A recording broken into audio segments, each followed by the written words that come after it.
Hi everyone, how are you today? I hope this video finds you well. Today I'm going to talk about a very sensitive topic, and if you're going to respond to this video, or if you're going to make comments, please be respectful in your comments and be respectful of others. So today I'm going to talk about single parents, in particular single mothers. The reasons why some women find themselves to be single mothers.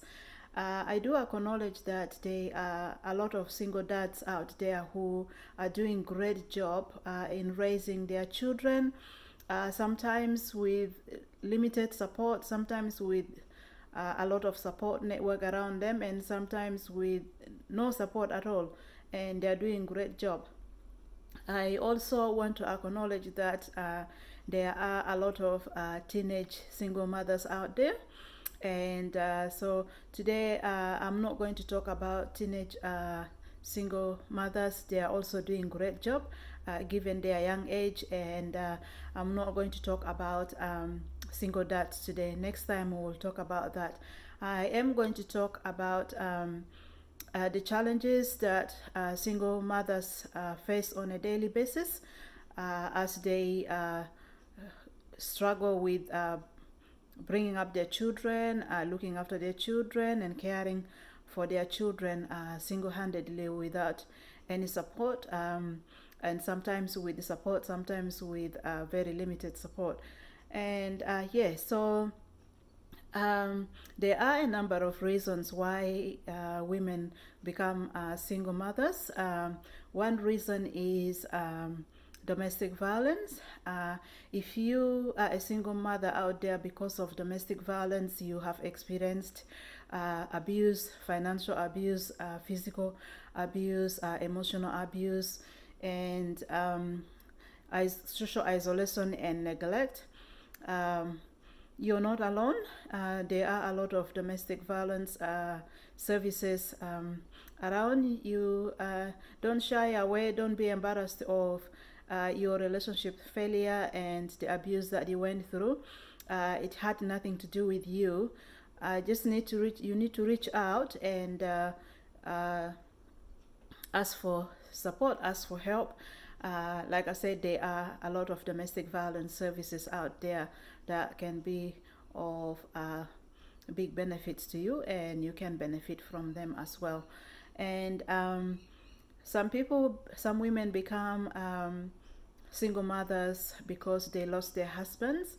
If you're watching this video and you are a single mother who lost your husband, tragically lost your husband, I want you to know that you're not alone.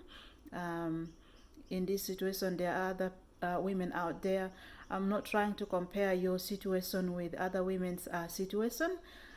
Your situation might be more challenging than other women's situation, but again, you need to reach out. Don't shy away. Don't be ashamed to ask for help. And my thoughts and prayers are with you. Other women find themselves to be single mothers because of divorce. And if you're in this situation, I know that there are also services out there that you can be able to benefit from. And other women become single mothers because of a misunderstanding, a simple misunderstanding that some people interfere in other people's relationships, and that results into relationship breakdown.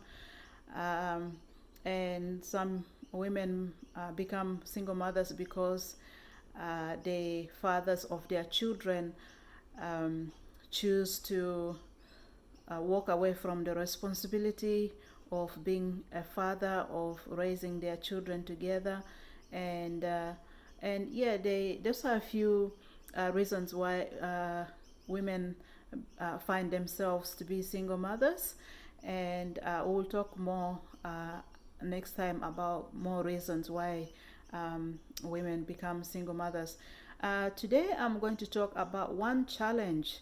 Next time we'll talk about other challenges. the one challenge that women face on a daily basis, single mothers face on a daily basis when bringing up their children, is finances, the financial struggle. You all of a sudden find yourself single, and then you trying to manage single income, whether you're working or you're on Centrelink only payment. You trying to manage that single income, buy food, pay children's school fees, buy clothes, buy shoes, and all other things that your children need. And in my own case, I find that I put my own needs on hold, my own life on hold, to make sure that I provide for my children, to make sure that my children get the best support, best things in life that they need, things that I didn't have when I was growing up. I grew up in refugee camps, as some of you might have already known, and so I grew up in refugee camps with nothing, and I came to Australia with nothing, and I don't want my children to go through that kind of struggles in their lives. I do my best to raise my children single-handedly and make sure that their needs are met. And yeah, so when he left, it was really hard for me to manage single income. I am a person with a disability, and I am relying on disability support payments and the family support payments. And so I was in a big house. The rent was $720 a fortnight, and that was all my disability support payment was going to pay rent.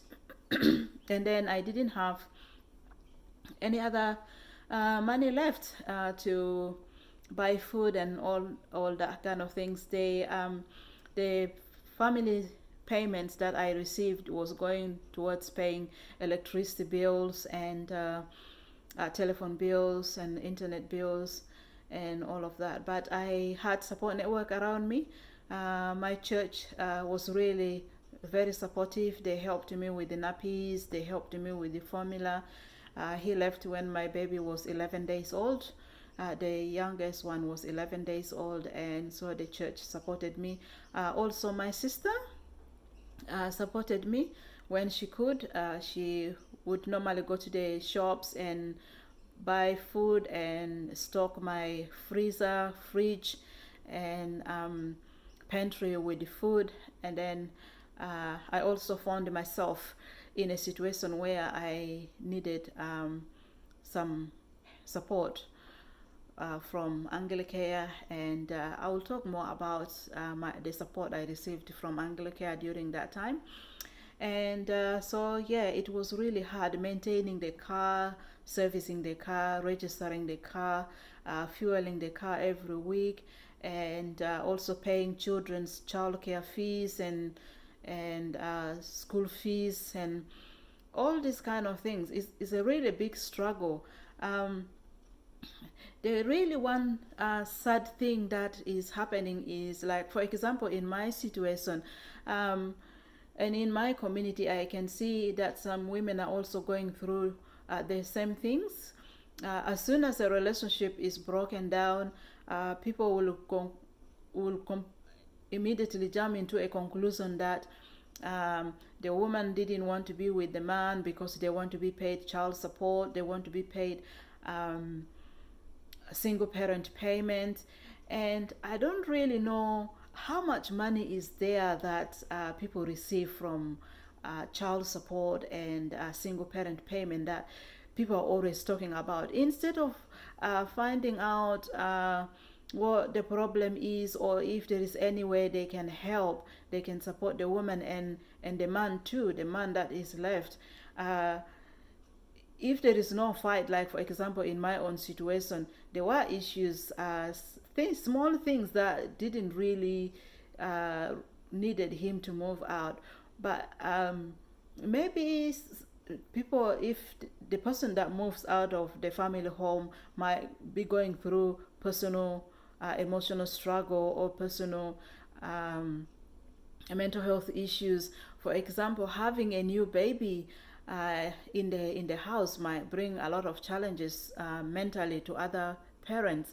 And instead of people going out there and support the person that has left and support the person that is remaining with the children, the person that is looking after the children, they just judge the person that the woman, for example, they focus on the woman, that the woman is the one that caused all the issues, caused the separation, and that's why the man is left, and that's why maybe the man is locked up in case of domestic violence and all of that.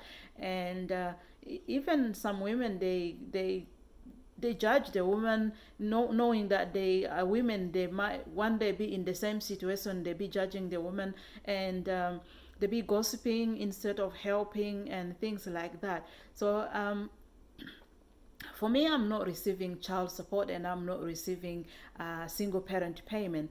So I would really love to know how much money is there that people are always talking about. Instead of helping others, as soon as the relationship is broken down, the first thing they talk and the only thing they talk about is the money, money, money. And when I was growing up in Uganda, and the first few years of my life that I spent in Sudan, I used to see single mothers, my mother included. My mother was a single mother, and she raised us single-handedly. I used to see that the community was gathering around behind the woman and support the woman and look after the children. But here, the African culture has changed. I find that people are instead judging each other, and in any case, if the community is to be involved, the community will only be involved in even separating the family, tearing the family apart even further, instead of helping the couple resolve the issues and bringing them back together. Why do we do that? Why do we do things like that? Why don't we support each other? Why don't we come together and support each other? Why do we always think about the money, finances, money, money, money? Why do you think about people that women want to become single mothers because they want money? Why? And in my own situation, money is not involved. I am not receiving any child support, and I'm not receiving any single parent payment. So even when people know that I'm not receiving child support and I'm not receiving single parent payment, they will still be talking out there. I chased him out because I wanted big money single parent payment. For me, before I met him, I was working. I was doing good job, and I was not even receiving disability support payment at that time. I was uh, earning good salary, and I'm just waiting for my little one to start school, and then if I can go back to work, that will really be good. And I'm sure that I will earn good amount of money as a salary if I go back to work. Why are people always thinking about settling money, money this, money that? You get rid of the husband, you're treating your husband very bad. They don't really, especially the husbands, the man's relatives, they don't actually take time to ask, how have you contributed into the relationship breakdown? What did you do? The only thing they do is they focus on the woman, they blame the woman. Why do we do things like that? Why don't we look uh, sit down and reflect on our lives and ask the man what happened, ask the woman what happened, instead of jumping into conclusions and talking about the money? uh, Thank you. I'll come back another time and we'll talk more about other challenges. Bye.